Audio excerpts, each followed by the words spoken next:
My good brother, we are live out of the night that covers me, black as the pit from pole to pole. I thank whatever gods may be for my unconquerable soul. Sitting here with a brother that I got much love and respect for over the years. We've been able to build a pretty good friendship based on mutual respect and common interests. I met this brother a couple years ago when you wasn't online. Was it your line that was on?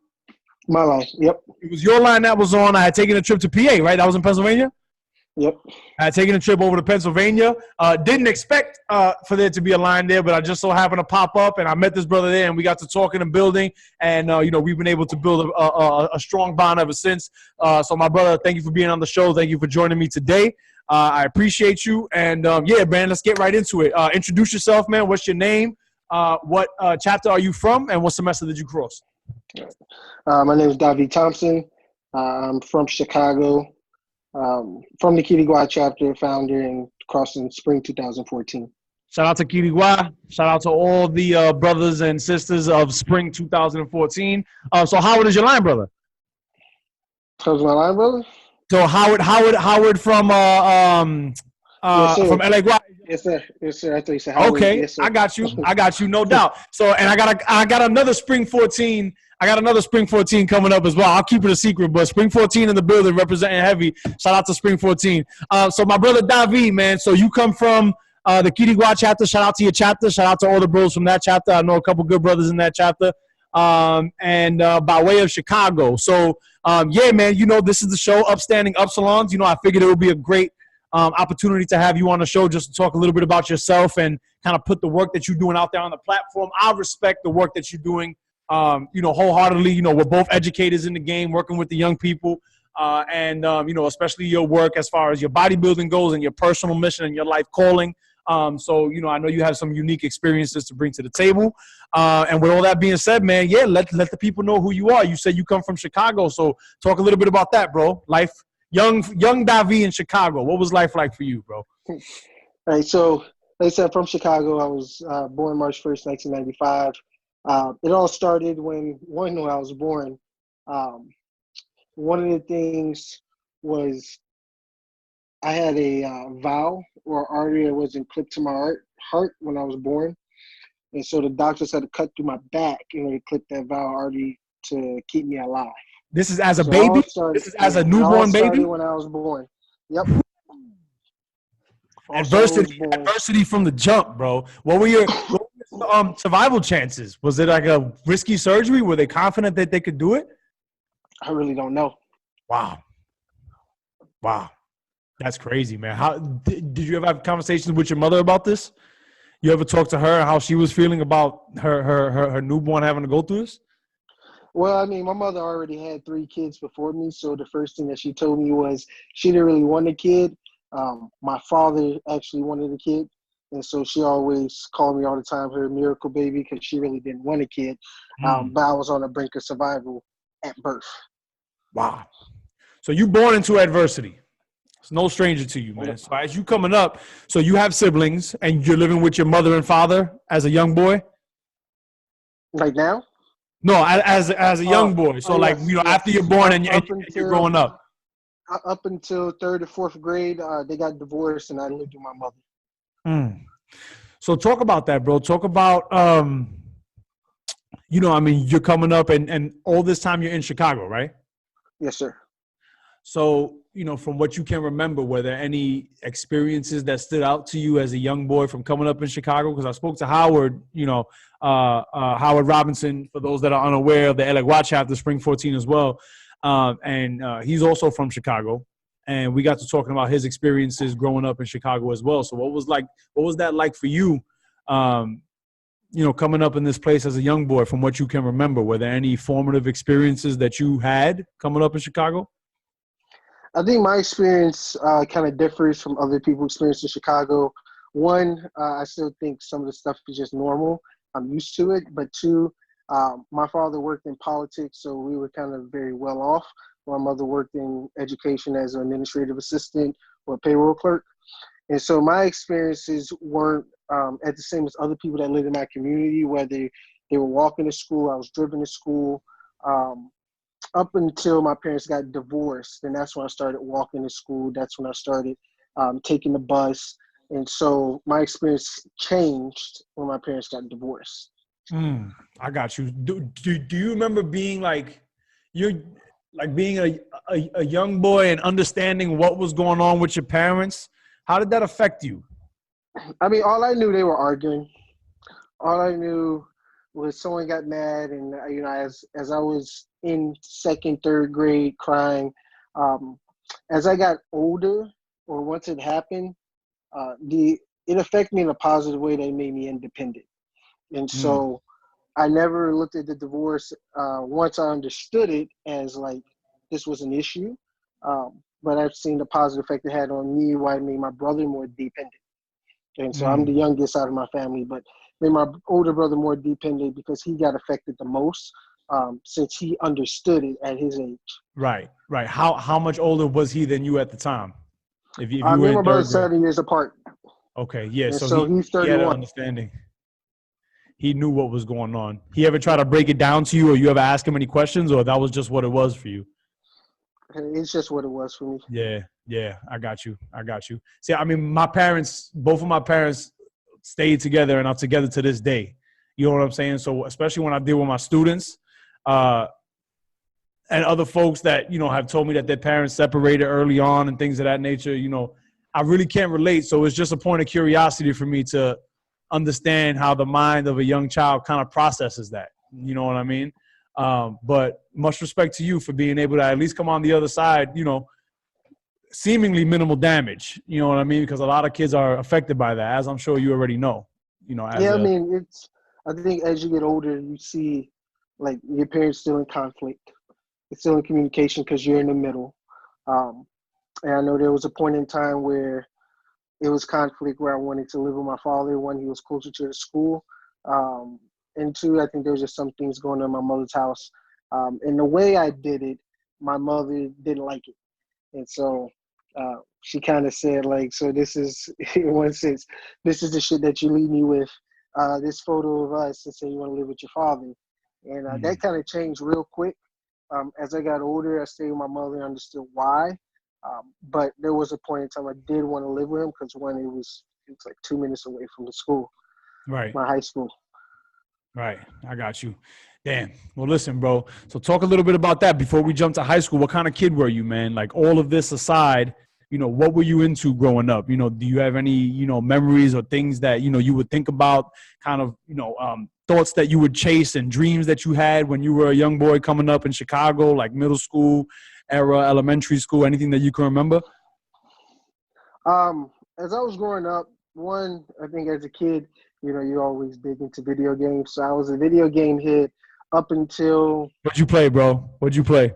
I had a Nintendo 64. Shout out to the 64. Classic. I had a PlayStation 2, PlayStation 3, I had an Xbox. So a lot of games that I played were kind of like Dragon Ball Z, Naruto, Mario Party, Mario Kart, any kind of 2-player, 4-player game. One that has a story like Gauntlet: The Dark Legacy. Anything you could play with people at that time when games weren't kind of you connect online, you had to sit with them in the house, be next to them. I already know. And so once I started working in high school, that cut off playing video games. I really haven't played since I had one like last year, and I barely played that. So that was one part of my growing up experience. The second was I grew up in a Christian home. And so that followed me out throughout life, still follows me out throughout life. One of the pastors I grew up with, kind of stated and named it like, hey, you're going to grow up to be a pastor. And that still is part of my life. It's just things you have to do, things you have to go through, things you have to, concerning your life in order to get there. And also have to be noticed by the pastor in that sense that he knows you have the gift. So that's the second thing that's still important in my life, grew up with, and was raised in that type of home.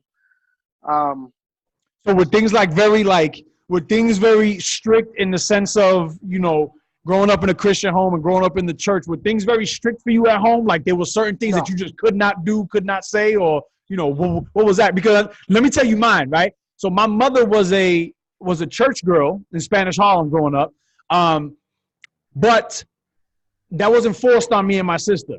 We would do the church thing maybe like on New Year's Eve. On a couple of years, we would go to the church for the New Year's Eve mass and things like that, but it really wasn't a thing. You know what I mean? Like I knew she had an affiliation with the church, but when we would go there, I just remember looking around and be like, damn, like all these people, da da da. And I remember being moved, right? This is without me necessarily being invested into the tenets of the religion. I remember me being moved by people singing. Like I remember being a young boy in the church, like eyes watery because of the sheer power of just the ritual of people singing together. You know what I'm saying? That I remember. And this is me, you know, I'm not saying I wasn't, you know, at the time, I wasn't like actively rejecting Christianity. I just wasn't as invested in it as folks might be at that age, you know? But I remember being moved by that. So talk a little bit about that, growing up in the church and then like a church household. I'm curious. And so my household wasn't strict. My parents just had us go to church.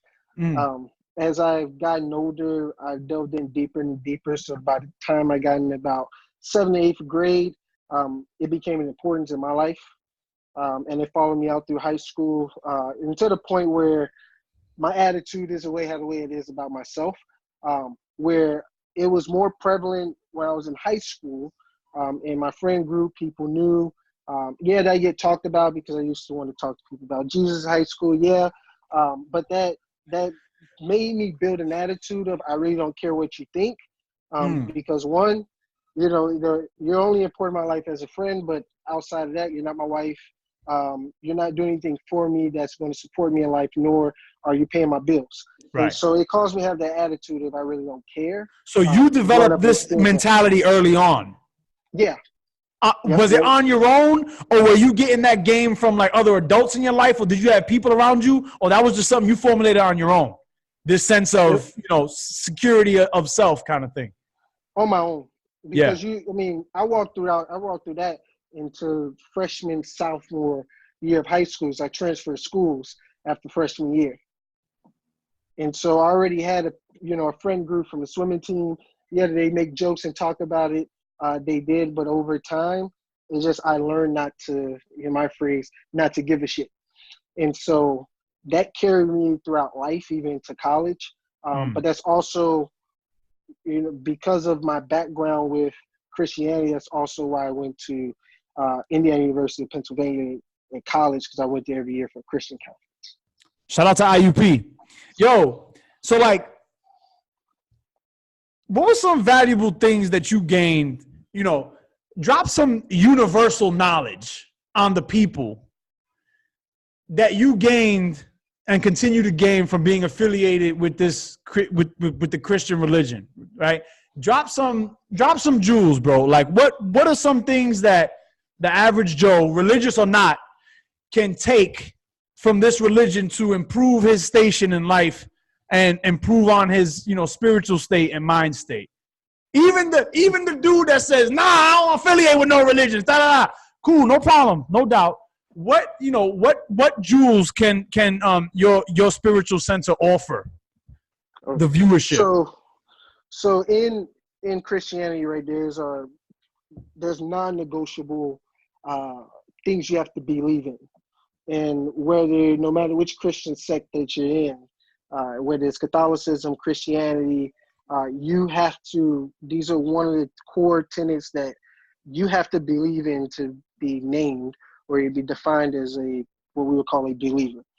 And so the first one is you have to believe that Jesus is uncreated God, that he became a man, that he's the Messiah, that's just the King overall who died and rose from dead in the body.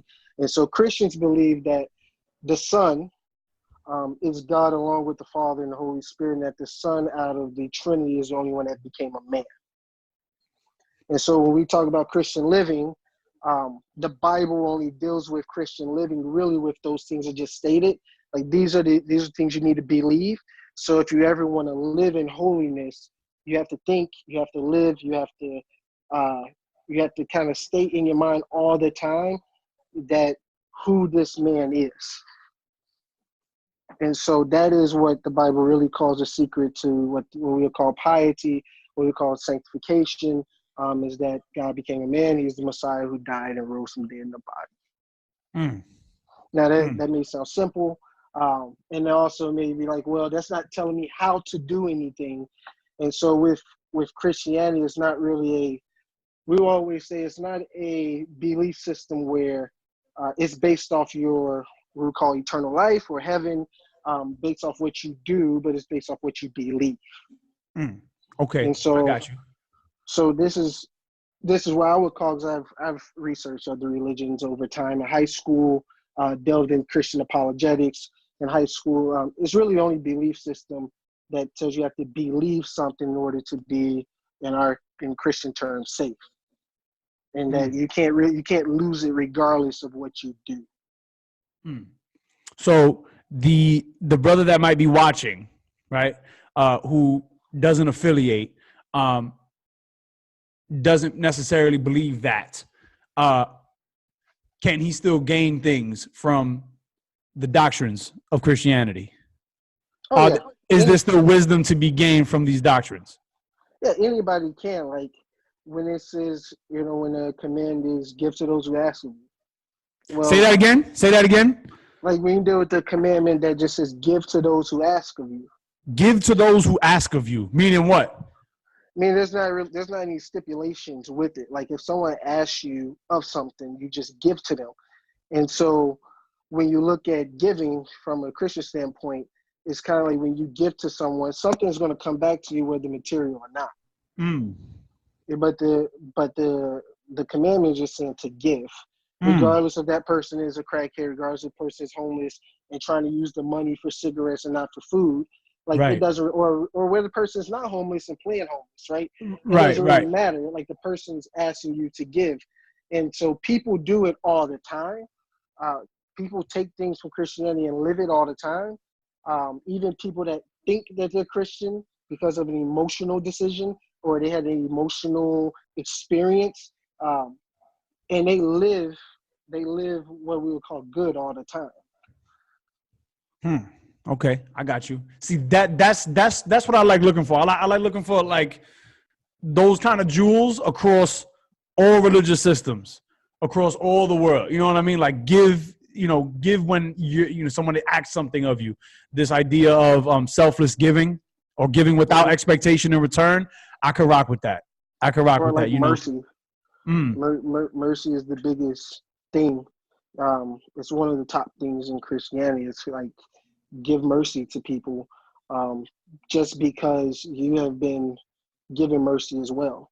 And so it's kind of like the idea: don't judge a person first. Like have mercy towards that person, because you really don't know who the person is. Yo, so in that sense, is mercy the same thing as or a similar concept as empathy?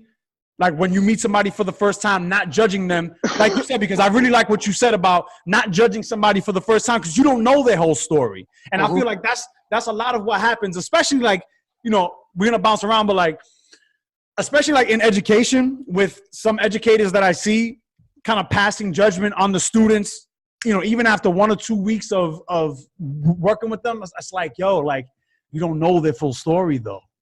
Right. So talk a little bit about that. You can attack it from the angle as it relates to Christianity and mercy, but I would like to hear your thoughts on that as well. So it's just people, right? So you just mentioned kids in education. So when we deal with mercy, the common definition is you're getting what you do not, you're getting something that you do not deserve. And so when I look at the concept of mercy, I look at the concept of mercy is, if I see someone on the street and they're in need of, they're just in need. They didn't ask me for anything. They didn't look for anything in need, but I just saw the man in need and I say, you know what, I'm going to give to this man. I didn't have to give to that person. It wasn't required of me to give that person. I think of mercy as sort of, it's not something that I do because I was commanded to do it, or it's not something that I do because the person asked me. It's really me just looking from the viewpoint of this is a human being, and this human being might need something, I'm going to act on that regardless what I know about this human being or not. And so when you deal with kids, as a teaching third and sixth grade, I had many kids that were homeless. I had many kids came from poverty, and then you see that acted out in behavior, right? Because they're seeking attention because of their lives experience. And so as an educator, you can respond with punishment, or you can respond with talking to that student afterwards, trying to understand, hey, why did you act this way? What's going on in your life? Thank you. Do you want to open What you up? said was key. Trying to understand. Trying to understand. You could be reactionary. You could give them a detention. It's not going to get to the core issue. You're not going to be helping with that core issue of why are they doing this? Why are they being this way? Now, I believe in, as an educator, you know, I believe in boundaries, drawing a line as to what's going to happen in the classroom and what's not. But draw them with love, man. Draw them with, like you said, that sense of mercy and understanding. Continue. Yeah, and so it is, and like where I worked at this past semester, we did that a lot, where that foundation is already built by my principal of get to understand the kids first, try to see what's going on before you even want to reprimand them. Come from, as one of the values were, come from love. And we always say, like, hey, if we violate that, like, students call us out on it. If you violate that, we'll call you out on it. If you violate any love, safety, respect, and responsibility, call us out on it. And so, like you said, like, you have to come from that understanding where that student comes from, especially working in a charter school. You're dealing with a lot of kids who are coming from a poverty perspective. But and as you mentioned, Ian, it does get to the point where you do have boundaries, and that's dependent where is that kid doing that behavior all the time? And that's where you have to get to the discipline part. Or is that kid just did that behavior a couple of times after talking to the kid and understanding why? Right. No doubt. No doubt. So you said you was with 3 to 6. So you were with the babies, well, like, you know, in my perspective, I consider them the babies. They're not they're not kindergarten, but 3rd grade, 4th grade, you know, what is it? So we have brothers in the organization with children, right? You know, a lot of fathers in the organization, a lot of, you know, fathers in the viewership, generally, you know, and mothers, you know, if there's any sisters watching, or if there's any sisters, you know, women that are not sisters that are in the viewership, regardless, you know, from your perspective as an educator, right? I'm always interested and curious in this because now I see it 2 sides of the coin. So from where I was a student at one point, trying to pull a fast one on my mom, telling her I did the homework when I really didn't do the homework, you know, at parent-teacher conferences, and I did that over and over again. So now being an educator, you know, what, you know, is there anything that you feel compelled to tell parents as an educator dealing with so many different kinds of students that come from so many different backgrounds? Like, is there like anything that you just feel in your heart that parents should know about sending their kids to school and about setting them up for success within this system as an educator? So last year I taught 3rd grade English, but I was a teacher resident. This year I taught 6th grade English, being self-contained. And so it was a different world. One, because I was a lead teacher for 6th grade, and 2, in a different environment. And so was you in the classroom by yourself, or you had a co-teacher? 6th grade classroom by myself. Okay, I got you. In 3rd grade, I had 2 other teachers in the classroom. Got you. And so there's a lot of things that come into play when you're doing my organization. Is one, where the location was. So last year I was in San Antonio.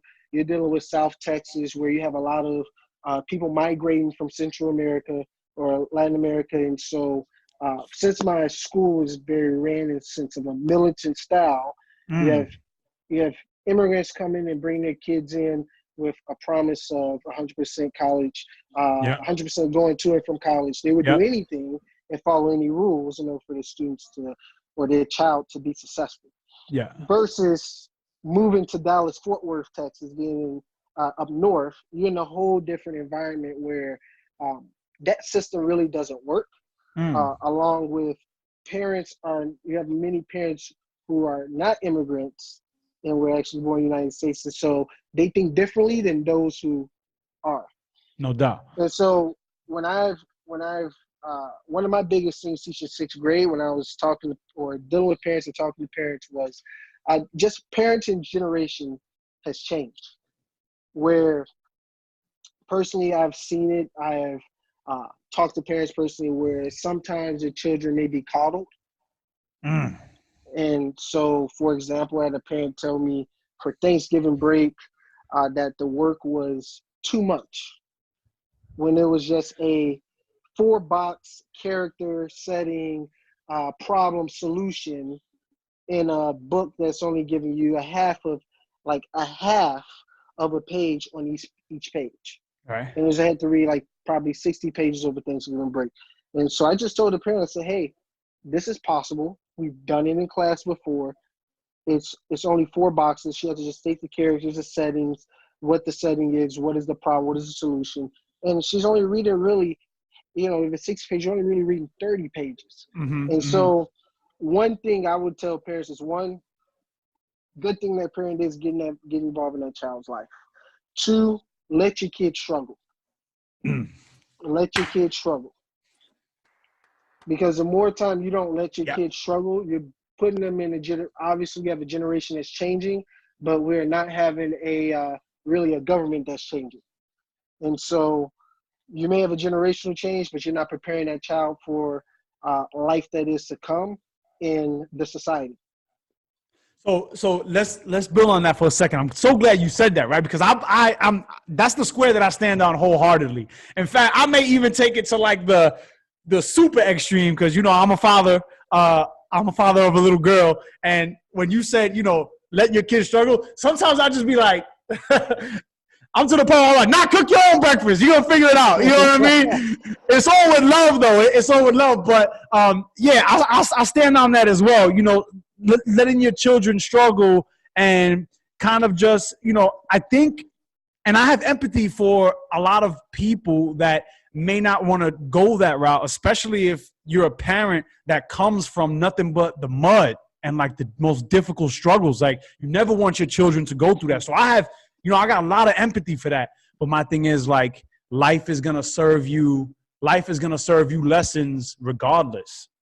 Life is going to put you in situations where you must struggle, where you will be tested regardless, so I think what you said is so valuable there, because I do see a lot of students in the school system now, having been in the game for a couple of years already, like, man, it's like pulling teeth. Like they would crumble under the pressure of what it is I had to, the level of schoolwork that I had to put forward when I was in school.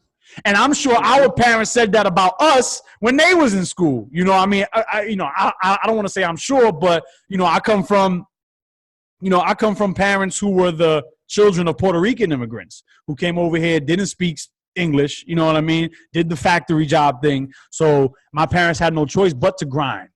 They had to grind it out, So I see it, bro. Do you see it with your 6th graders? Like, do you like see a similar pattern of, like from them, not from the parents, but from the kids, like the complaining and the whining and all of that kind of thing? I mean, so I guess my perspective is I'm not a parent, so I can't really think the same way you think about that. No doubt. But when it comes to the kids complaining and whining, you hear it more often than normal. I mean, for example, when my kids, they have Thanksgiving break homework, it's like, it's break. And I say, well, I have to work over break. I said, I'm in school. And on top of teaching you guys, it's like being back in school again. Learn the content as you teach it to them. Right. The lesson plans for them over Thanksgiving break. And so when I was teaching them, I didn't give them homework often because a lot of work that we did was in class. But when I did, it was kind of like, oh, we got homework. And I said, don't complain. I haven't given you homework in weeks. Yeah.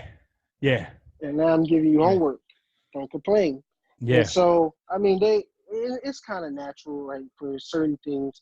I understand, like you complain if you take a 4-hour test and you've been testing every single day from, that's understandable. But when majority of work is done in class and all you're being asked for is just stay awake, whether you participate in class or not, that's a different story.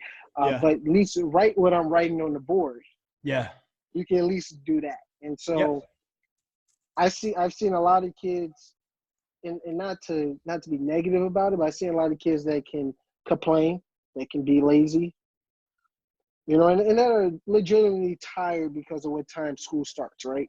And Yeah. so I got it empathy is. in that sense too. I guess my question was more so directed toward just like the grind and the work ethic, you know what I mean, or the willingness to grind it out. But on the same token, on the flip side, I also know that a young person will grind for what they enjoy. Like Right. it was no problem for me as an elementary school, middle schooler to put 8, 9 hours straight in whatever game I was playing at the time because I enjoyed it. That was what, that was where my heart was at, invested in. So I got a lot of empathy for it. It's crazy because I always got to kind of balance the way I see things from both sides because I want to instill in these young people the value of just put your head down and grind it out. Because that's going to translate to, you get older and you find something that you could potentially be making money off of. If you don't want to work for somebody else, put your head down and grind it out and just don't hear nothing. I think part of it is also you have two sides of the coin. Well, you have not two sides of the coin, but you have two perspectives. You have one, being real with them. And so one thing I used to always tell my students was when I was your age, I did not like English. I understand English is boring, but you need it for life. Mm. Second is if they like you, they will work for you. That's a Right? fact. If there's If they any other like you, they work for educators you. that are watching, any other brothers, any other, if there's any brothers in the organization that are also educators, like what this man just said, the square that I stand on, that if a kid rocks with you and if a kid respects you, they will grind for you. They will work for you. That's tried and true, no doubt, no doubt. How do you get so like? What are some of the things? So you spoke about being real with them, and I'm very interested in this because I have this conversation with my mother often, and I tell her because my mother was a teacher as well, a special education teacher when she was younger. I had this conversation often, and I tell her, "Yo, Ma, like the dynamic of teacher-student relationships is way different now than what I remember it was for me when I was in school." Young boy, young man coming up, all of my teachers were significantly older than me. I didn't really have personal relationships with teachers like that. You know what I mean? I had one or two, but not to the extent of I see it now. Like, I know about these kids' lives. You know what I mean? These kids have met my child. These kids have, they know things about me that, the conversations that we have in class get real intimate and very personal, and they're very willing to open up to a level where I didn't experience, So the dynamic between teacher student has changed, and because of that the relationships between teacher students have changed. So you mentioned keeping it real with them. Like, what are some of the other things that you try to instill in your students, kind of non-academic, when you're not delivering content, when you're not teaching passages and going over main ideas and math and science? Like, what are some of the you laugh because you know exactly what I'm talking about with these main ideas. Charter school viewership, you know exactly what I'm talking about. But what are some of the things that you try to instill into our students, specifically our young men? But you can speak, generally or specifically as you want to get. But I'm curious, what's some of the game that you give them? So when I was real with them outside like academic, I would open up my personal life to them when it came to things that happened in my family, like when it came to things that was going on with me. They knew and they can see, like, used to hear people say, well, never let kids see you cry. Mm. Right. And so to me, I think the best way to approach it is like, let them see you cry, let them see that you're human, because in my perspective, I was a strict teacher. And so they even told me, like, you're strict or you mean, whichever one. Mm. But it allowed them to also see the human side of me, and to understand, like, yeah, I cry. Yeah, I have emotions. If something happened in your life, whether what is dealing with depression, which at the 6th grade, they don't really know what depression is. As soon as you explain it to them, they think they're depressed because of the situation. Right. What it means to be grateful, what it means to have a dream and chase after that dream. And so what I used to do every single morning was when I had the time, I used to show them a video of Eric Thomas when it came to dreaming, when it came to put in the grind for yourself, what you need to do for yourself. And they told me, they said, hey, we like those videos. Why you don't show them anymore? And so they saw within me, as I'm telling them, like, this is my dream, this is where I want to live, and this is what I'm doing every day. They see me live that day in, day out, whether you want to talk about bodybuilding, whether you talk about trying to go to chiropractic school. They saw it day in, day out, where they would make comments about, like, hey, why do you eat this every day? Or why are you taking this day off? Why are you tired? And so I would tell them, like, hey, I understand if you're sleepy, I get it. I've been up since 3 o'clock in the morning, or I woke up at 3 o'clock in the morning. I've been up since then. I'm sleepy too. And so they were able to see me go through the struggle, go through the hustle, where some students would actually do the same and maybe even ask me, like, hey, could you put me on that same struggle? Put me on. Yeah, that's right. And, that's effective when they see the adult in the room practicing what they preach is what it comes down to. Practicing what they preach. You're going to preach about grind. If you're going to preach about discipline, if you're going to preach about this and talk to them about this and that, they have to see it reflected in you in one way, shape, or form. Have to. Otherwise, you're full of shit. You're full of shit. Especially, and I know you've seen this, especially in the eyes of a sixth grader. Bro, you know as well as I do, young people could smell bullshit from an adult the moment that adult walks in the room. Don't matter if they never seen you before.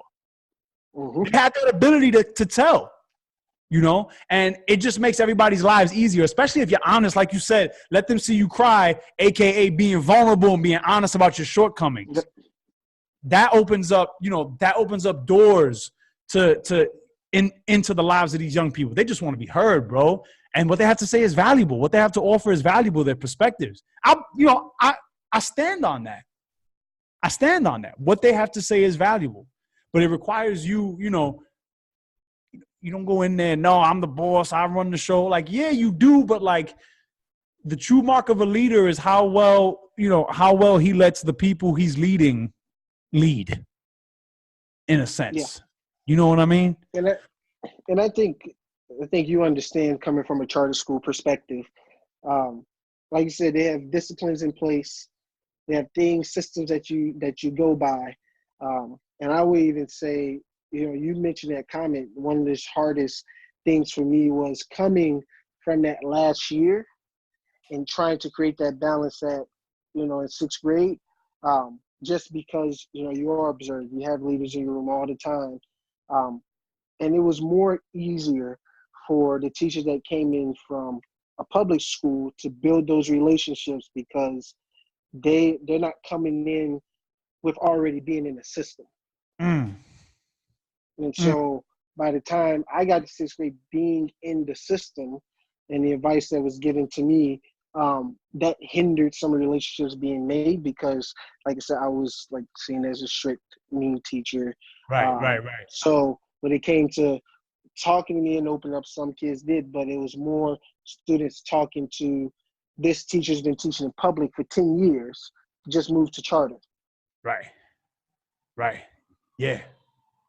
It's deep, bro. It's deep. The impacts that you can make on these young people, they're you see it, especially if you're like really about it. You know what I mean? If you're really about it, you see the effects immediately. Bro, my first year teaching, my second year teaching, I had a student who graduated 8th grade, and her mother presented to me a pair of New York City up-tempos. Now, if y'all up on y'all sneaker game, y'all know them sneakers is $250. Them sneakers is $250. And they presented it to me in a box, said, here, thank you for the impact that you made on my daughter. And I was like, whoa, my thing is less so about the sneakers, but it's the gesture of it. Yeah. Like, it's real. It's real. And then when you have those conversations with parents, you know what I mean? So, even for the bros that aren't involved in education, you know what I mean? If you want to broaden the conversation just a little bit and just kind of zoom out, the young people that you come across are very impressionable, man. They can smell authenticity more accurately than I think we can in other people, because our joint is like clouded through a couple of years of experiences and bad experiences or whatever. But young people know, bro. Young people know when you're about them. So, I would just drop on the viewership and the brothers and sisters listening, you got the opportunity to interact and work with some young people, really get to know them and get to know their spirits and their souls, because they have a lot to offer. you know, and you have the real potential to make an impact. Let's kind of go back to you here, bro. That was a good little build on education and the impact of working with young people. You know, that's definitely one of the things I want to. Yeah, go ahead, bro. May I add to that before we switch over? Yeah. And so when you talk about impact to our relationships, for those who are educators and those who aspire to be educators, you keep hearing me say like I was teaching sixth grade. And so when I broke the news to my students, like, hey, I'm not teaching, like Friday before Christmas break's my last day, just due to me chasing after the dream to go to chiropractic school. Surprisingly, the kids that you thought you didn't make an impact on are the ones who ask you why you have to leave, are the ones that are crying. You know, and some students just like, and I told my students before I left, I said, I don't care who's in that classroom, like still do the work, you know, put that effort in. And they're kind of like, well, if it's not you, you know, I don't want to do it. And so regardless of, you know, as I said, I was a strict teacher, and I started to really build those new relationships. That really got changed by what I saw when I told him I was resigning. And so, like I had two students ask me, which is crazy, like, who's gonna yell at us every day? And I'm like, that's what you're gonna miss? You know, someone yelling at you every day. And so you just never know how much of an impact you have on your kids, even if you don't see it every day, up until the point of whether you're staying or you're teaching at the grade level. Amen, bro. Amen. Ashe. Second to everything you said, my brother. So let's zoom back, right? We going to so let's kind of zoom past middle school. You have brought up high school a couple of times in, you know, the early parts of this conversation. I want to deal with your high school because, you know, we know that sets up the road to college and then the road to LSU after that, which I do want to get into as well. So talk about your high school experience. Were you still in Chicago for high school? Yes. Okay, yes. I got you. So you're in Chicago for high school. What was the school that you went to? And then talk a little bit about that high school experience because here's what I deduced, right, by going back and self-reflecting and kind of working on myself, right? A lot of the habits that you build in high school, you know, in that state of mind, they follow you. Or they followed me, those kind of habits, into my young adult life. And so I'm realizing that, and I'm like, oh, shit. Like, a part of me is still operating on the high school clock, you know, under the high school doctrine, for better or for worse. So, you know, I'm just interested. I really want to open that up a little bit. What was high school like for you coming up? We're getting into the girls. We're getting into the athletics and things of that nature. So talk a little bit about your high school experience. So freshman year, I went to a private high school, or private school, Providence, on the west side of Chicago. And that, I'll probably say that was the worst high school experience I ever had, just because the school was very strict. It was not charter. School. It was not a charter school. No, it was just private. Okay. And I went to charter school, elementary school, from kinder through 8th. All right. But when I got into high school, freshman year, I went to private St. Mel, and one, my father put me in there because of the education. Since a private school, you know, it would get you to college. And so during that time I was going to school there. Pause real quick. So college was always the goal for you. Wasn't an option. And I've been asking a couple of the other brothers on the show, from your family, right? Like that was just perspective. So that was what you was doing, no doubt. You going to college. And my father actually told me, like, you can go out to that city in Indiana, or you go out to Indiana, but you got to go to school. Okay. You got to go to college. All right. And so from my father's perspective, going to college was always going to happen. My mother's perspective, both of my parents didn't graduate with a college degree. And so from my mother's perspective, it was kind of like, well, you've been taken care of all your life. Like, I'm not really worried about what's going to happen to you. And so as I was going through that private school freshman year, it was rigorous in academics. They had sports, but you had Saturday detention if you didn't finish your homework. The tension at that school was like, you're silent, you're doing work that whole time for an hour straight. This is your freshman year. Yep. And you was in detention, I'm assuming, because you know the Yeah, details so well. No we doubt. had detention because I was in choir class, and it was during midterm week, and so my class decided to like run out of class and make noise, and so you know what happens during the whole class had to get detention, No doubt. and so part of being the worst was that because we had to serve I think 3 to 5 detentions that week, Okay. Okay. and I told my father, I said I'm not going, I didn't do it, I'm not going. And so my father talked to the dean, and or the assistant dean, and she told him one thing. He said he has to go. If not, his little black ass can be in front of the school. Ooh. And So so things got a little personal there, huh? yeah, and she was a black lady. Um, and so from my father's perspective, when I'm paying for this education, uh, you still have school to go to, so you have to go. Mm. Mm. And so there were some good things as to the relationships I built with those teachers there. Even though it was like private, strict, you're walking down the hallway silent. It's the same thing like in charter schools today, right? But one of the, like I said, the worst experience was the tension and just the academic overload. Mm. And so I already grew into not liking school. I hated school mindset, and probably by the time I was around about high school, cease to get degrees or take the easy way without the effort.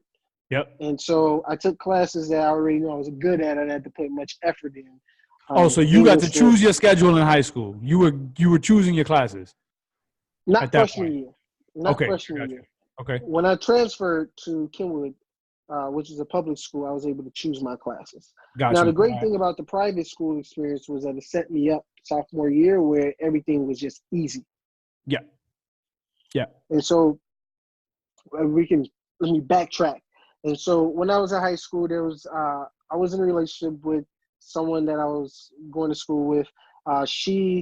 Me and her relationship wasn't really that serious. It was kind of like, we're just together. We're freshmen. We graduated from 8th grade. Let's experience something, and that didn't really last.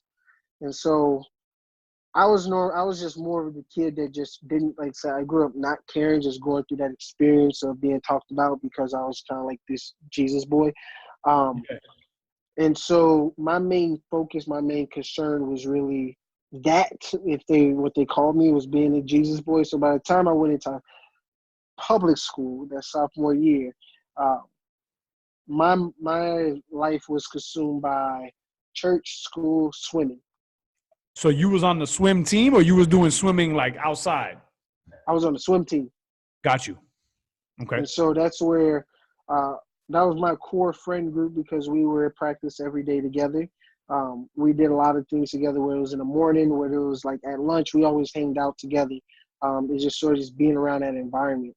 Right. And so by the time high school came, or sophomore year, I wasn't really looking for a relationship sophomore, junior, senior year. My goal was church, school, swim team, and by the time I became a junior, it was church, school, work, because Yo, so by like, the time I started see, work, I had to pay I'm bills. see, and even that you mentioned like going to work like junior year. Like, I'm so curious. Like, I'm I'm just grateful and thankful that I've been able to develop to the point where I am now with my current mind state, where nothing can really throw me off my square. But I didn't have that mind state in high school, bro. Like, I wasn't that one track minded in high school, for better or for worse. I was, when we talk about high school, my sophomore, junior, it was girls, what's popping, what's going on, girls. You know what I mean? It was like all over the place type. So what do you think attributed and I want to get back to you building on your high school experience, but the mindset is what's important to me because that's what follows you as well. Like, what do you think attributed this mental fortitude that you had, that you told yourself, yo, it's work, it's school, it's swimming, and it's church. Work, school, swimming, church. Like, that's just the way you was brought up. Like, do you see those qualities reflected in you from your mother or your father, or a combination of both? Or what was it for you that you think? So it wasn't like I set my mind on that. It's just how the way life played out. Part of it is one, just the independence being gained over the divorce. And so I always wanted to make my own money. When I started work, I had like bills to pay, minor, phone bill, car note, car insurance. And so that was the focus. That was working to pay my bills. Second thing was in high school, like I said, I started getting serious about Christianity. And so that became the focus at that time, because during that time in high school, like I said, when I was growing up, or when I was like around 4, one of the pastors said, well, your gift, spiritual gift, is pastor. And so one of the pastors over there saw that, took me under his wing. I started teaching to youth and to adults the Bible when I was growing up in high school, along with just knowing from the Bible perspective. It talked about not being in a relationship with anyone who doesn't believe the same thing.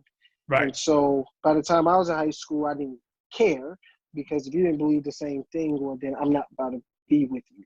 And so in my generation, high school, there was very few, male or female, that was serious about religion or Christianity. And so my options were very narrow. Got you. I got you. Okay. I got you. But so junior year. mean, Yeah. but doesn't mean that I didn't do anything that would be considered wrong in high school. Like my cousin, he went to Illinois State University, 2 hours away. I used to go out there in high school, get high, drink, try to look for some college chick to go mess around with. And so those things came apparent like around middle of my junior year, senior year, when I had a car and able to drive up there. See, coming from the city, all we had was the train. And I never smoked or drank until I got to college. Not a sip, not a toke until I got to college. So that's also another interesting dynamic, because I've spoken to people that like, yeah, you know, I partied in high school. I wasn't partying in high school, bro. Zero. My exposure to that world was in college. And that's when I lost my mind. I didn't do high school parties. Okay. I never did high school parties. One, they always ended up bad. I had the college party option because my cousin just went to college there and had a place to stay. And so he wasn't 21 at the time. You don't have to wait colleges. You have college parties here at this house, that house. And so by the time I graduated and went to college, I was college party out. Sheesh. Heard you, bro. So junior year, you start working. Where do you start working at? Junior year of high school? At a grocery store called Treasure Island. I was a bagger, then a cashier. I mean, we start somewhere, bro. My first job was AMC Movie Theaters on 86th Street and Lexington Avenue in Manhattan, New York. And I was there bagging popcorn. Can you get you a soda with that kind of thing? You know what I mean? So we start somewhere. So you're doing that, getting your own little bread up. Are you helping your mother, or who you living with at this point? Your pops or your mother? I was living with my mother at that time. You helping her pay for her livelihood with your job? By the time I got to senior year, that's when she stopped working. It was just due to some drama that happened at her job. Where things were falsified, but the Chicago Public Schools saw it as true. And so she got into a situation where she could not ever work for Chicago Public Schools again. And so that was just something that was set up where she didn't really do it. And so she was getting money from child support from my father. She was also married to a carpenter during that time, who worked for a company, but then also had his own business. And so I helped out wherever I can, like around senior year, like, hey, here, go pay your light bill with this. I'll cover whatever I can try to cover on top of paying my bills that I had. Okay, I got you. So all of this is going on. You're a junior in high school. At what point does your college process begin? Like at what point? Usually it begins for people around junior year. So like, how does that, did you have, and I've been asking brothers this question because, you know, as an educator, you know what I'm talking about and the importance of having somebody there with you to kind of walk you through the steps of things, you know? So did you have a guidance counselor? How did you get into the college game? Yeah, I had a guidance counselor. Part of my school's requirement in order to graduate was you had to apply to, I think, at least 3 colleges. Oh, so you just, like, that was standard for all students. You had to apply. That was standard for all students, right. And so during that time where, like I said, from being gun ho Christian kid, and then junior senior year partying, drinking, I actually wanted to go to the same school my cousin went to, just for the partying, drinking, Right. and fun. Right. Because you had Right, already seen and that it's like, world. Yeah. yeah, I was like, do that, join the white fraternity, maybe go through all the partying stuff, and so So that at high school, that's you funny. already knew what a fraternity was. You was familiar with the concept of a frat and things of that nature. Yeah, mainstream. Okay, got you. I mean, I knew of non-mainstream fraternities, but I knew when it came to like your rush and everything dealing with partying, drinking, and some Got you. Okay. degradation. Like I knew that's where to go to. I got you. All right. So then after that, so like you wanted to go to this school, like what convinces you to go the other direction? Um, One, I knew I was able to get scholarships from the school, which I did. I think there was a point in time where I just buckled down and said I need to check myself and get my life together, go back to things that was leading me in life. And so part of it is, I went through this process of like just praying and asking God for like what should I do. And I know many times when it came to like recognizing pastor as my gift, I recognized I was about to get the job where I was at Treasure Island, which I prayed about that. But being shown in the text itself, the Christian text itself, just verses that say if you don't work, you don't eat. I knew I had the job from there. And so when it came to college, I did the same thing. I had adversity through that, though, going to Indiana University of Pennsylvania. And I would note one thing. Irvin Rivera was my college counselor, or my admissions Shout out to counselor. Irvin. Damn, I haven't seen her. You mentioned that name. That takes me back. I haven't seen or heard from that brother in years. If y'all know that brother, tag him in this interview. Tell him to DM me. I want him on the show, man. I got memories of that guy. Shout out to that brother. He was my admissions counselor when I applied for IUP. And so, which that brought a whole weird connection in the future. But as I was applying to IUP, I got accepted. I didn't get any scholarships from IUP. And so my parents told me, we don't have the money, you can't go there. And so they said, look at some HBCUs. And I said, well, I'm not going to go there because I know this is where I'm supposed to be. And so was it a feeling? Was it a gut feeling you had that when you say this is where I'm supposed to be, you just knew in your mind and your spirit that this is where life had to take you? Is that what you meant by that? Well, it was a course over years. So somebody that I went to church with in Chicago that came to this conference at in the town where my college was at, he said, hey, how about you go here instead of going to a Bible college in Chicago? And I said, okay, I'll think about it, prayed about it, and I knew like this is where I'm supposed to go. And so that's when I told you later, after I already knew that, later on I had to buckle down and say, okay, I need to get serious. This is where I'm supposed to go. Right. And so my parents said, you don't have the money. We can't go. I mean, you can't go. And I said, okay, well, you have to go to HBCU. And I said, well, I'm not going to HBCU regardless. And so that's when my father told me, so I told him, I said, I'm going to go out there regardless whether I'm going to school or not, because I know that's where I'm supposed to be. Father says, you have to go to school. And he said, if you're going to go out there, you have to go to school. That's not an option. And so the way things work, and I say everything happens for a reason, the way life works, I have two older sisters, one in her mid-40s, the other one in late 30s.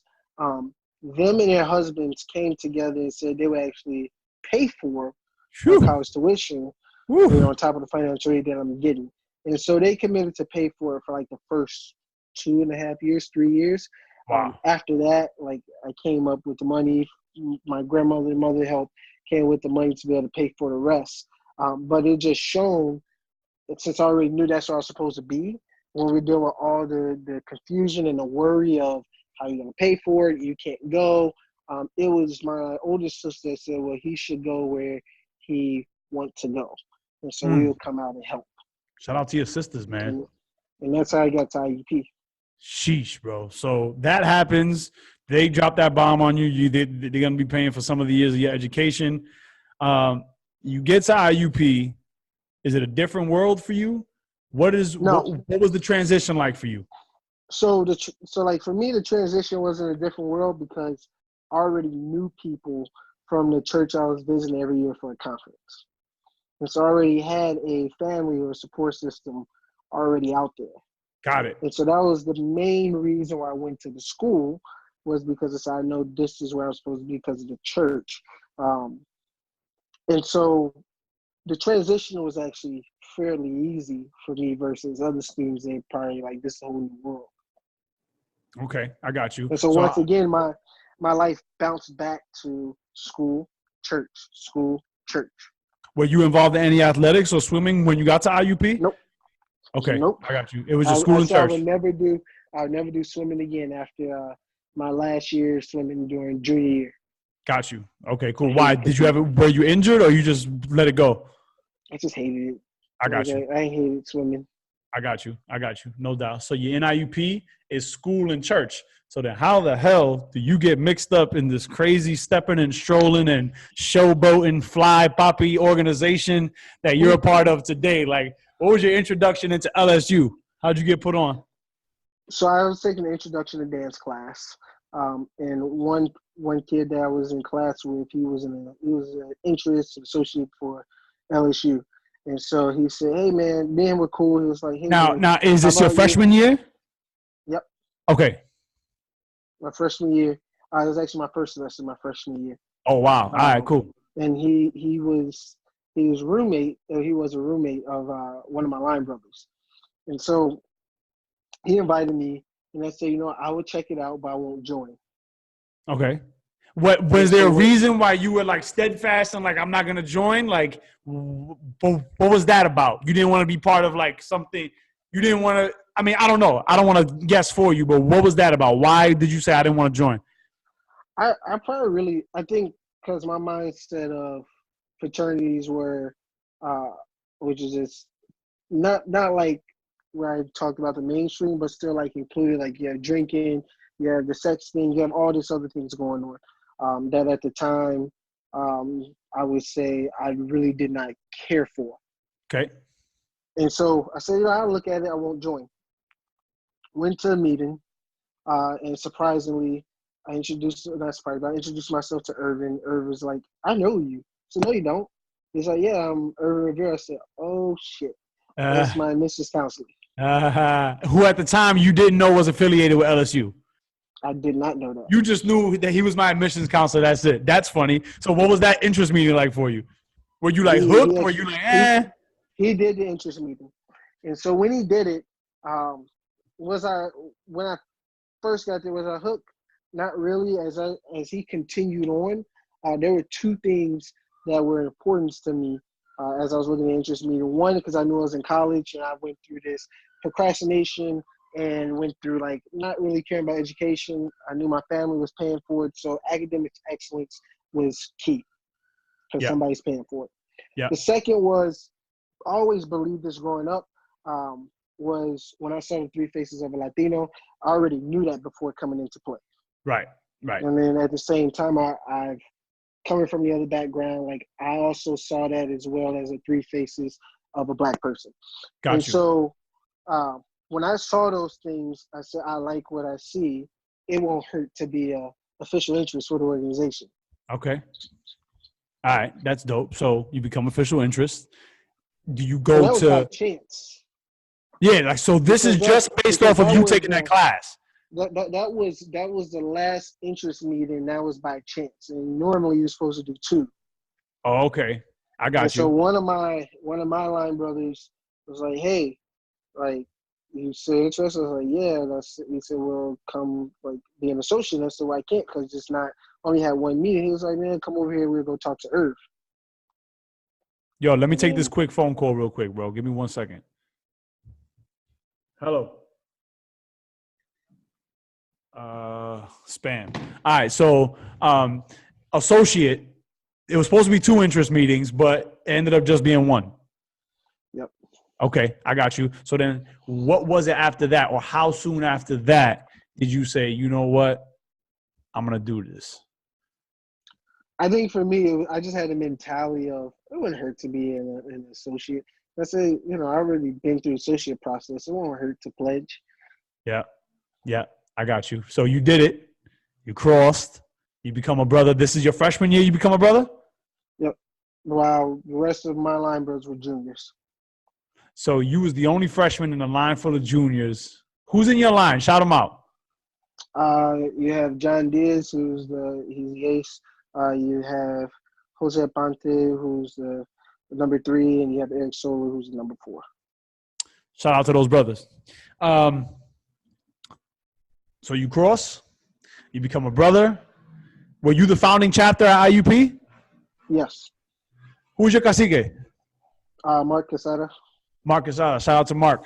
All right, so talk about your experience being a founding brother of a founding chapter at a new school. What were some of the things that y'all got into? What were some of the things that y'all collectively as a line knew that y'all was trying to bring to the school in accordance with, the doctrine of the organization? Like, talk about some of the things that you brought to the table as a brother, a founding brother of a new chapter. So when we were looking to bring LSU into the school or on the campus, was part of it was my school being in Western PA was what one of my line brothers called still live in the past, where it was kind of like a black and white school. And it's sort of like divided that way. And so you really didn't see white organizations work with black organizations work with white organizations. And if you were outside, if you were like the other, yeah, you weren't invited in either. Okay. And so when we came, the main goal was to be that bridge. Yeah, you consciously knew this in your minds as a collective line. You consciously knew, like, yo, we're gonna bridge some gaps here using LSU as the vehicle. That's what's up. That's what's up. Using LSU as the vehicle. And so when we first found the whole process that every founder had to go through is, well, which council are you going to be, part of? And so we already knew the IFC, not for us. So the only other council that we had was the NPHC. They didn't want us. Really? And one, they had a racist advisor, a black racist advisor, who was an AKA. And so she said, well, the NPHC has history, and we can't let you guys in there because you're not a black organization. And so we went through that process over months in the summer, trying to get into a council. And then over time, or at the end of summer, we were actually councillors. Okay. Did you? And that's just because they didn't want, like, per the rules of IUP, per IUP's rules, did you have to be under a council in order to operate? No. Okay. But that was also with having known that MSU and CUS was going to come that following year, that following semester. Got you. Okay. So what happens? And so as we were trying to get into council, because of one, and this is not saying anything bad about them, but when you deal with the NPHC organizations that was at my school, they had a lot of old heads already into the ear being, we're not a black organization, so don't even accept them coming in. Okay. And so we lived with that over years, but that also gave our chapter the mindset of, all right, we're just going to do our own thing. Right, exactly. I was just about to say that. We're just going to forge our own path and destiny over here. Yeah, I got you. Were these conversations, what were those conversations like between you and your line brothers? It must have got like frustrating to a point. Or maybe not. I don't know. I mean, the frustration part was, well, we have some of the similar traditions that you guys have, so why can we not be in the council? Right. Okay. Right. The frustrating thing was you have a Dominican Ecuadorian kid in that's a Sigma, and so it's kind of like saying, well, you can't let us in, but you have this Dominican Ecuadorian kid that's a Sigma, while we have me, who's like the only black kid out of the line. Yeah. Why can't you let him in? Right. Right. Yeah, I can dig it. So then what do you guys start doing as you start doing your own thing? Fuck the council. We're gonna do our own thing. What were some of the things that y'all did, like events that y'all threw, or meetings that you guys held, whatever it was? What was your legacy that first year?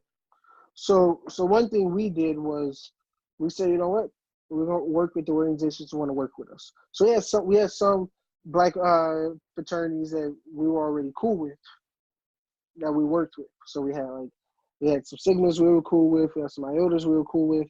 And so we did some collaborations with them, but then we also went over to, we were cool with some people in white fraternities and white sororities. And so we started collabing with them. Right. And what happened over time was, as this started going over after the years, people or other organizations started hopping that same train. No doubt. No doubt. As they often do, they see one being successful doing things a certain way, and bandwagon hopping goes on and everything like that. You know what I mean? So then what? So you say it was you as a freshman and 3 juniors.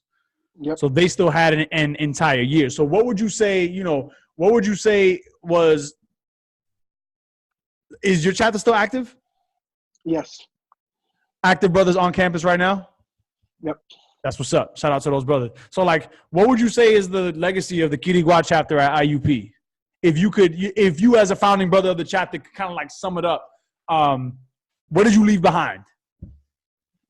So I think the legacy, we left behind was one. I will always just think we created our own path, and so when we created our own path, that stuck with us. People knew who we were. School staff, university staff knew who we were, and also backed us up before any other organization, just because of, one, us being respectable, 2, we weren't any problems to any of the staff, but 3, we bridge, and it's a ongoing process, but we've been building the bridge to bring people over and have that unified connection. And so over time, man, I would to me, the legacy has always been building that bridge. I got you. That's what's up. Congratulations, bro. Congratulations on, being that founding brother, and for your chapter still being alive and still moving and shaking on campus. That's a powerful thing, that longevity, So this was spring 14. So y'all are 5 years old, essentially, already, a little more than 5 years. Congratulations. Shout out to the Quiriguá chapter. So let's fast forward into the kind of, the present day, bro. I want to talk a little bit about, where you find yourself now. Because the conversations that we have over the phone, off camera, we build on various things. And, I definitely want to get into, I got to shout this brother out. He just hit 3rd place in a fairly big, I guess, bodybuilding tournament. Can you call it a tournament? Was it more of a competition?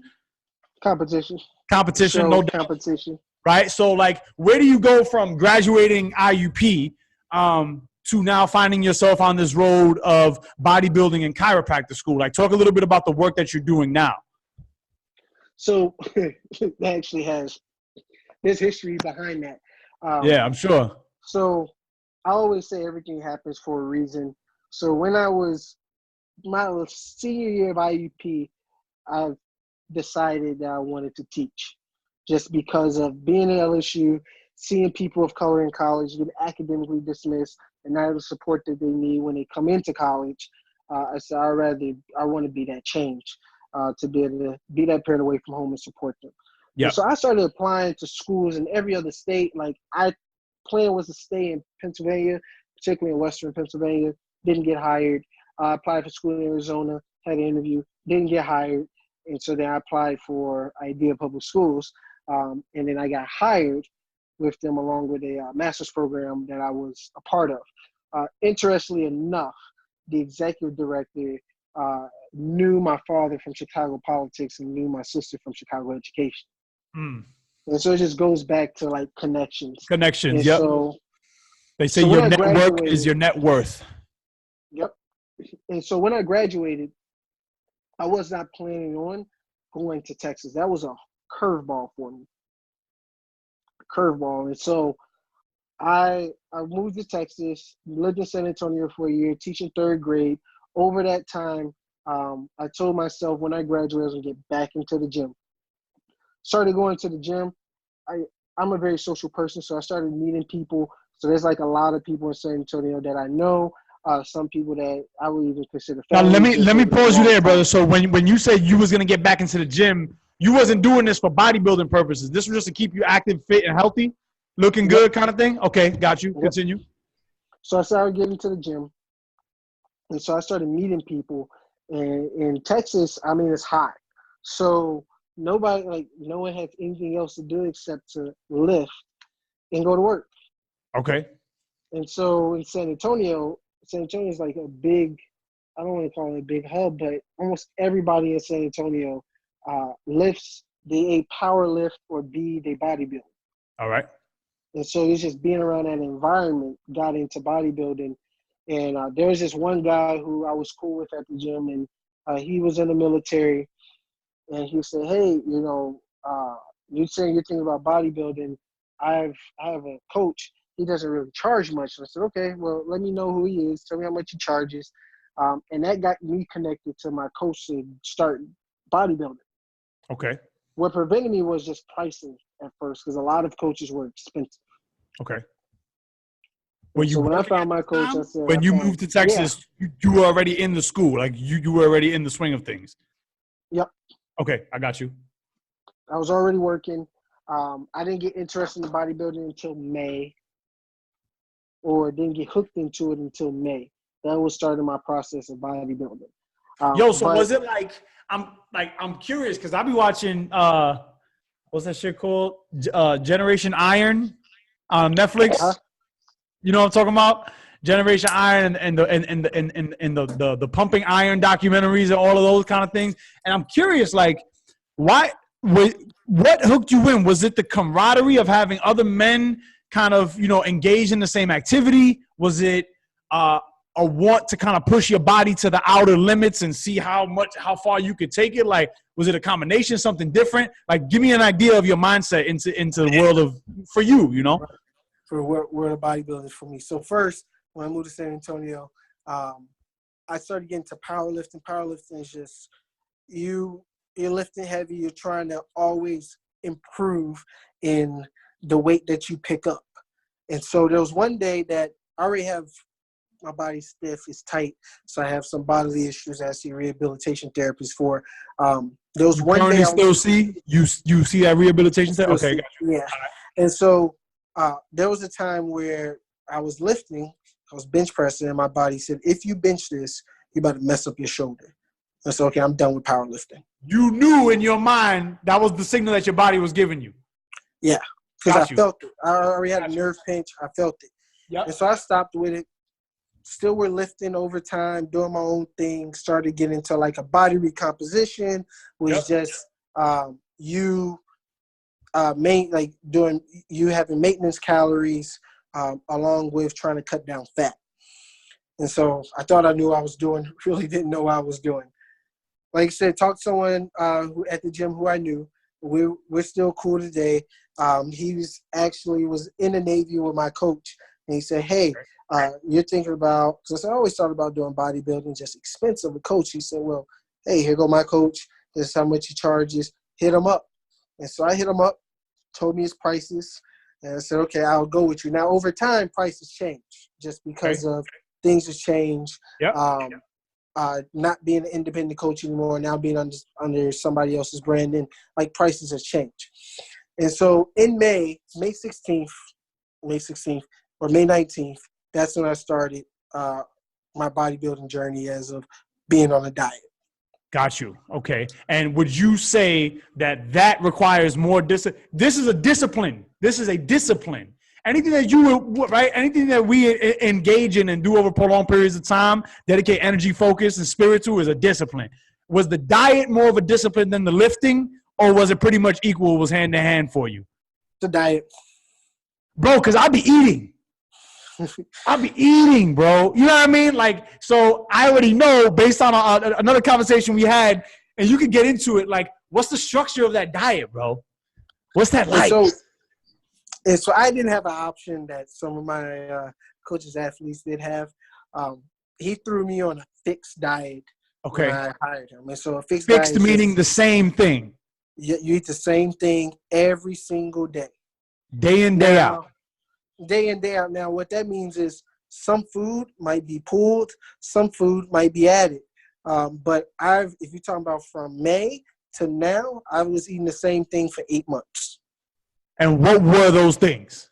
What were you eating the same thing day in, day out? So there was a point in time where it was bread, eggs, egg whites.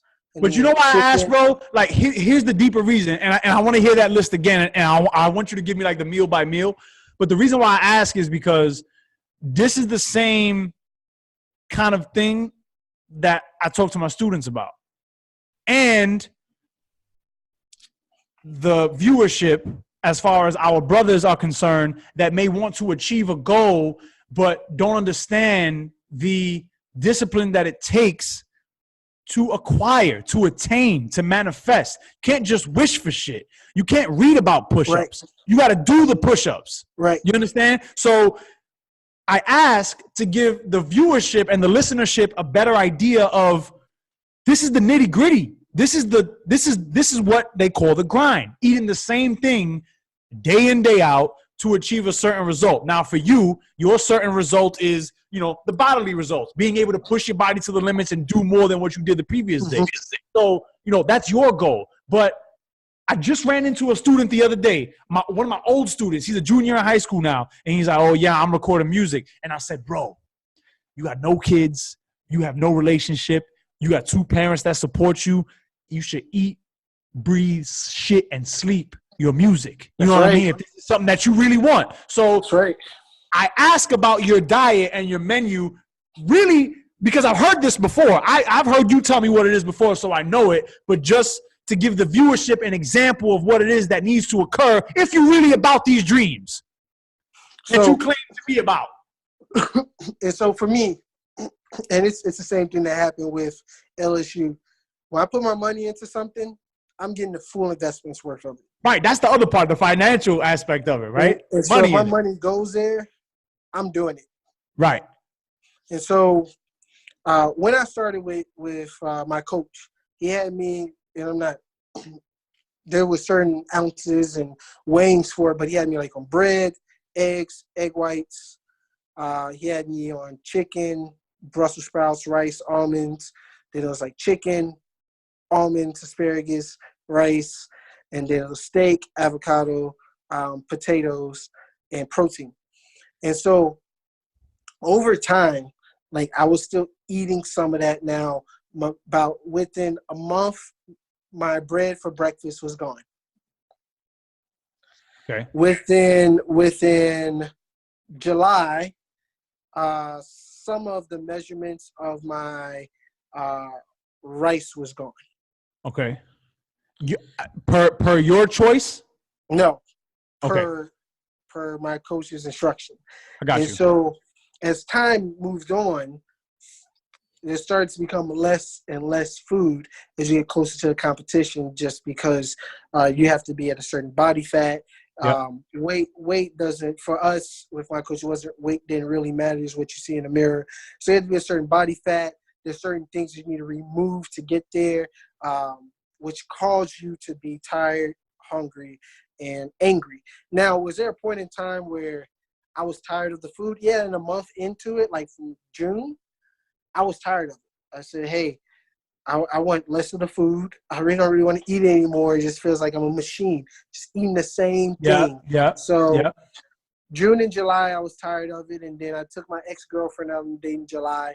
And my coach said, well, eat with her, get this healthy thing. And it just felt wrong the whole time. Mm. And so because you was already attached to the system that you've been rocking with? Yeah. Yeah. And so, it felt like you was cheating? Did you feel like you was cheating? Yeah, it just felt it was cheating. It was healthy, but it was just wrong. No doubt. But it wasn't according to the plan. I got you. Yeah, it wasn't enjoyable. I didn't like it.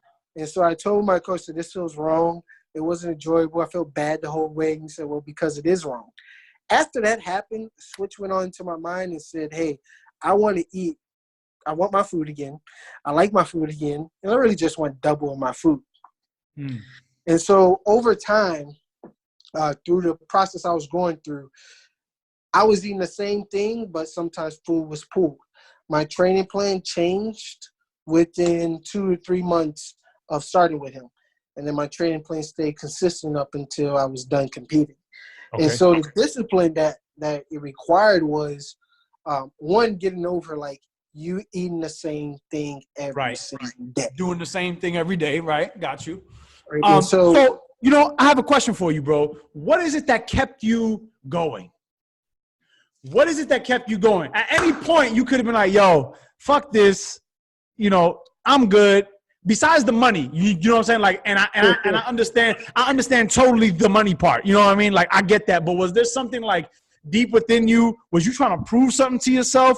I don't really want to seem like I'm looking for an answer that's not there, but I'm very curious on the spiritual aspect of all of this as well. Like the inner workings of the mind of a man who does not stop until he attains what he needs to or what he has set out to achieve, you know? So was there anything like that for you that caused you not to stop?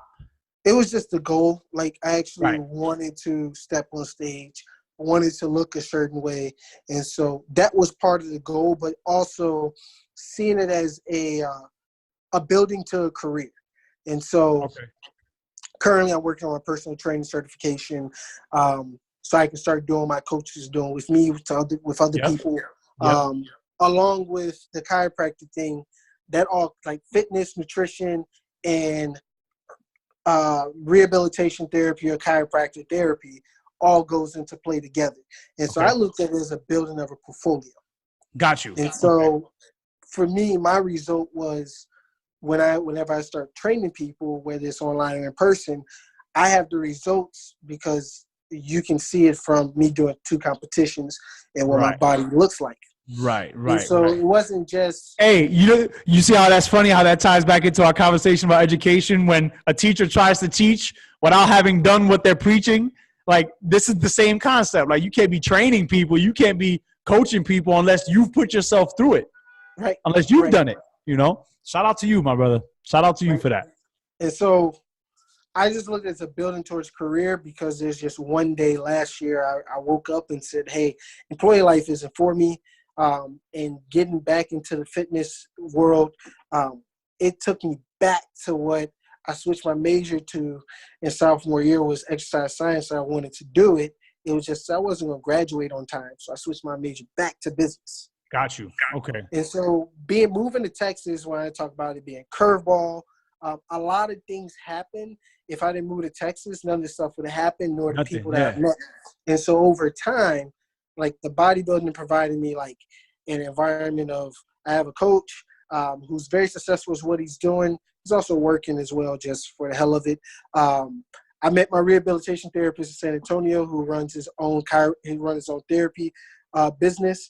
Who recently just told me he's about to go to the same school and majoring in doctors in chiropractic, the same school I'll be going to in September.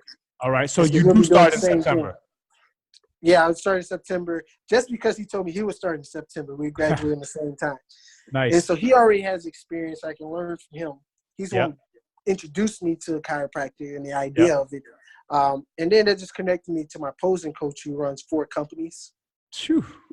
And so you're well connected. You're at this point you're very well connected. Now it's just a matter of just doing it. Right. And so moving to Texas put me in that environment. And so I tell people all the time, like, and wherever you want to go into the future, you need to be around that environment. Those who are working towards it, or those who are already in it. So what do you tell the person that says? What do you tell the person that's full of excuses? I want to be an actor. And per your advice, right, it makes sense for them to be around a place where there's a lot of acting or theater or, film or TV production going on. New York, LA, Hollywood, whatever the case may be. Where I left off was, my question was, what do you tell the brother or the individual who is full of excuses? Because I like what you said, how if there's something that you want to do, you got to put yourself in an environment where that thing is being done. So the example I used was like New York, LA for acting, whatever the case may be. Mm-hmm. But what happens if there's a bunch of excuses? Like, and I guess we can use this as the wrap-up point, because this has been a very strong way to use you as an example of what it means to be able to want something and just grind for it. And that's something that I really, really respect, especially since that's the type of shit I'm on these days in my life, So what do you tell the brother or the member of the viewership who wants to do something? They claim they have a dream. They claim they want to do all these great things, but they're just full of excuses. So, like I said, you do have to be in that environment to gain that mindset. But it all starts here. It all starts in the mind. And so you have to want it as bad as you have to want it as bad as you want to accomplish it. So the way I look at it is someone that's full of excuses. They whether one day in that environment or whether they're not, mentally if they're not there, they can start it and jump ship. And so one thing, like going through this process, especially the second round of what we call prep, the second round of preparing for the second show, it calls me to just live a life of execution. Like literally, majority of this process is really mental. And so you have the physical, but you have to mentally be able to get over certain things. You have to mentally just be zoned in. And so during the first round, I always say I didn't master the mind because I just listened to my body. And so say that again. Say that again. That was a jewel. You got to say that again. I didn't master the mind because I listened to my body.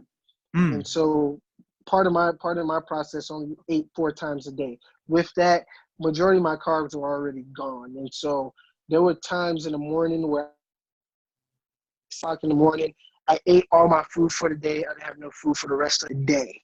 And so when I got to the second round, and part of it was just I was hungry. Mentally, it was just my body said you're hungry, so you're eating. So when I got to prepare for the second show, which was back to back, literally my mind just changed because I went through the first show and I already knew my coach said he was going to put me through hell. I had to get really locked in. And so when I got locked in, mentally I said, my body's going to suffer. I'm going to go through this daily process. It is a daily process. Master the mind and the body will follow. And so there were times where I'm hungry, but I waited that 3 to 5 hour gap to eat. I already made my decision of, hey, I'm going to just go all in every day, regardless of how my body feels, because you do feel fatigued, you do feel tired. You really don't want to lift. You just want to get in and get out. I literally put my all every single day in that second round. And so it was just a mindset difference. It was really just a mindset difference where as you continue with this over time, it's more mental. It's just crazy how it all stems from the mind, bro. Everything, bro. Everything. The power of the mind is incredible, bro. To answer your question, with this person who comes with excuses, they're going to jump ship at a certain point where they started. I've seen it so many times where I know people who, starts the process and leave, or, I've seen it where people, where they're dealing with friends, family, brothers, that I referenced to my coach, and he's like, I haven't heard from these people in a while, and it wasn't for bodybuilding, it was just for lifestyle. Right. It's people have problems, one, being in a certain environment, whether you deal with food, around other food, or where it's like, I have to be disciplined on a consistent daily basis. People just jump ship, or people stay drowned in their own failures. So once they fail, they have a problem getting back. They dwell, and they don't kind of move past. I got empathy for that too, especially if you're not used to failing and you haven't been given the proper definition of what a failure is. I got empathy for dwellers, but not dwelling is important, bro. I'm sure you see it all the time. I'm sure you see it.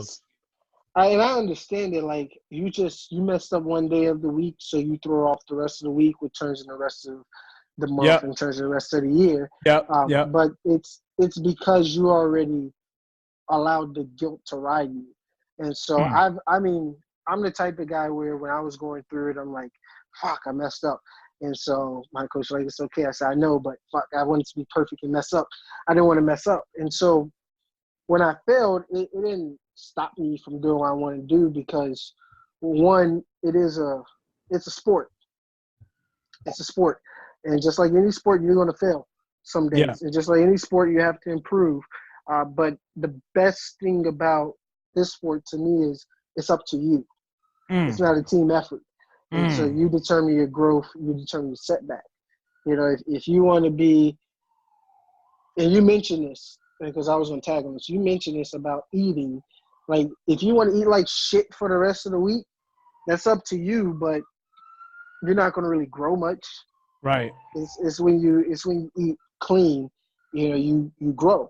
It's sacrifice. It's sacrifice because me, and I know that especially dealing with Latino culture, we are emotionally and spiritually connected to this food that we eat. But the reality, the objective reality is that the majority of the things that we eat are destroy the body over time. One day, one meal, you'll be all right. Over time, every holiday, every birthday, every day for dinner, it will destroy your body over time. So I'm very emotionally tied into the things that I'm eating. You understand? So for me to break that is a sacrifice. But that's really the bigger picture of what we're talking about here. Sacrifice. You sacrifice. Yeah, it's really for you. Like, it's whatever your goal is, and it's I say you owe it to yourself. Whatever you want to do, you owe it to yourself. And so, yes, it's going to be painful. Yes, you're going to sacrifice, but it pays off over time. And I've said, like, I've been saying this recently after being done, being in what I would call growing season. My body still responds to eating clean than eating dirty. And I prefer to eat that way because sometimes eating dirty causes pain for the stomach. And so, like you said, what we've been talking about over time is just sacrifice, discipline, and I can say you can have the mindset of wanting to achieve it, but if you don't have the discipline, you're not going to accomplish it. And so, if you don't love it, you might as well throw it out the window because you're going to keep doing it and you're gonna hate it. One guy said this. I'm sorry to go. One guy said this. He said, when you do something that you love, the reason why you're happy is because you have a goal in mind and you want to attain that goal. Mm-hmm. He says, but when you're doing something that you really don't have a goal, that you're not trying to improve the craft, and you're miserable. And the reason why you're miserable because you don't really care to improve in it, and it's not something that's driving you every day. And so he said a lot of people are confused that happiness is like a state that you're in. He said happiness and goal goes hand in hand. It's temporary. Interesting. That's interesting. And so he said sometimes you have to say yourself in the mirror, like, you know, when you're going towards your goals and you're accomplishing it, like, I'm a bad motherfucker. Even if you don't necessarily wholeheartedly believe it, is so just to build on that point of like these affirmations and this kind of like speaking out loud, you know, things of that nature. I find that even if you don't necessarily believe wholeheartedly, a part of you might believe you're a bad motherfucker, but there's still a voice in your mind that goes, I'm not that bad of a motherfucker. But you say it and something happens where you move differently. Like you have to live up to that because you've said it, because you've heard yourself say it. You understand what I mean? That affirmation process has an effect. So I feel you. You think differently. You think differently. You move differently. It's just because one that you being saying in your mind, I'm a bad motherfucker, is connected to a goal that you're attaining. Yeah, I love it, bro. Listen, what you accomplish. There was a reason why I knew I had to have you on the show. You are most definitely an upstanding Upsilon, but not to put you in the Upsilon box because all of us, all the brothers in this organization are so much more than the letters that we wear, but the letters that we wear are an integral part to who we all are as men. So my brother, you know, I like to end off the show usually with asking my guests to give a word of advice to the audience, but these last 20 minutes have been jewels and words of wisdom to the audience. So I just wanted to let you know that you're appreciated. I got much love and respect for you as a man and as a brother. And thank you for being on the show, joining with me this afternoon. Thank you. No doubt, my brother. So this is Dah-Vee Thompson. Hit him up. Yo, we got brothers ranging from public health. We got brothers conscious educators. We got bodybuilders. We got law enforcement. Our brotherhood runs the gamut of the professional sphere. And, only up from here, my brother. I wish you nothing but the best and much love and continued success. Sir, hope to see you soon. Salute to you, my brother. Peace.